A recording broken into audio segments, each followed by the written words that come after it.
Está começando mais uma edição do Policast, sua nova forma de se informar sobre o agronegócio.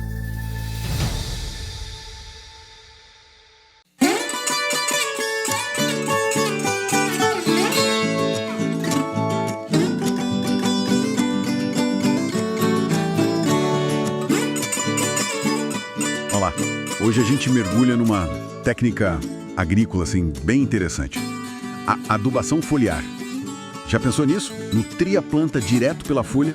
Pois é. Temos materiais aqui que explicam como funciona, quando usar, exemplos práticos, tipo soja, milho e até um produto específico, o Celeron.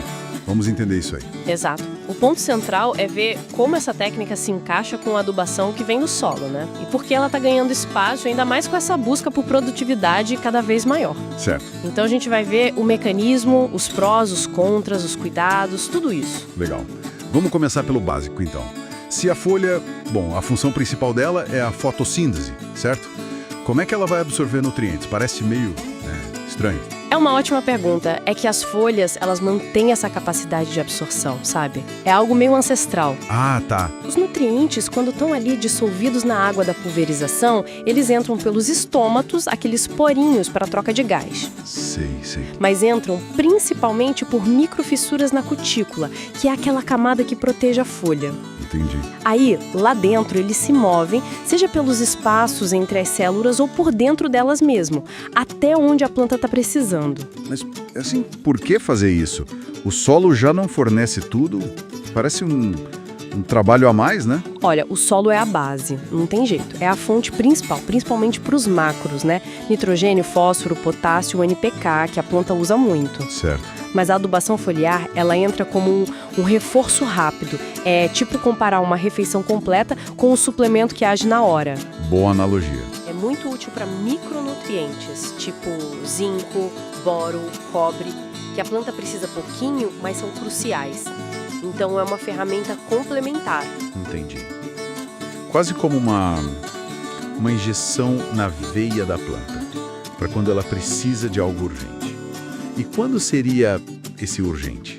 Isso, boa, é por aí mesmo. A gente usa mais em 3 situações, basicamente. Quais? Preventiva, para já evitar que falte algum nutriente lá na frente. Corretiva, que é quando a gente faz uma análise da folha, tipo um exame de sangue da planta. E vê que está faltando algo específico. Aí a aplicação foliar age rápido para corrigir. E complementar, para dar aquele gás extra em fases críticas ou quando o solo não está ajudando muito. Tipo numa seca ou se tiver encharcado demais. Ah, que nem aquele exemplo bacana da soja que um material trouxe. Aplicar níquel, cobalto e molibdênio pela folha, bem naquela transição da planta crescendo para começar a formar o grão. Exato. Isso pode, turbinar a fixação de nitrogênio do ar. Aí a coisa fica bem estratégica, né? É quase um hack biológico ali. Precisamente. O timing é tudo. Aplicar na fase que a planta mais precisa faz toda a diferença. Certo. As fontes citam, por exemplo, no milho, ali entre V4 e V7, que é quando ele está crescendo forte antes de soltar o pendão. Na soja, desde V2 até R5, pegando um período longo, desde o começo até encher o grão. Entendi. E o clima ajuda muito, né? Aplicar de manhãzinha ou no fim da tarde, com umidade alta, temperatura mais amena, a absorção é bem melhor. E claro, a tecnologia de aplicação. Usar o bico certo, o produto que ajuda a espalhar bem na folha, tudo isso conta. E a fonte do nutriente em si, o tipo de composto, faz diferença? Faz sim. Geralmente, cloretos e sulfatos dissolvem melhor e a planta absorve mais rápido que os óxidos. São melhores para correções rápidas, sabe? Ok. Outro ponto importante são os quelatos. Quando você mistura vários nutrientes na cauda, usar eles quelatizados evita que um reaja com o outro, que precipite ou até que cause queimadura na folha. Mantém tudo ali disponível. Falando em queimadura, quais os riscos, as desvantagens dessa técnica? Tem algum mas? Tem sim. O efeito não dura muito, é uma nutrição mais de curto prazo, diferente do solo que libera aos poucos. Certo. E o maior risco é a fitotoxidez, é queimar a folha mesmo. Se errar na dose ou aplicar na hora errada com sol muito forte, por exemplo. Então, é uma ferramenta poderosa, mas tem que ter cuidado. E claro, pode ser um custo a mais se não der para aproveitar a mesma pulverização que já ia fazer para defensivo, né? E sobre aquele produto específico, o Celeron, que foi mencionado. Ah, sim. O Celeron, é Celeron mesmo a pronúncia, né? O material descreve ele como um bioestimulante. Pode aplicar na folha ou via fertirrigação. Bioestimulante.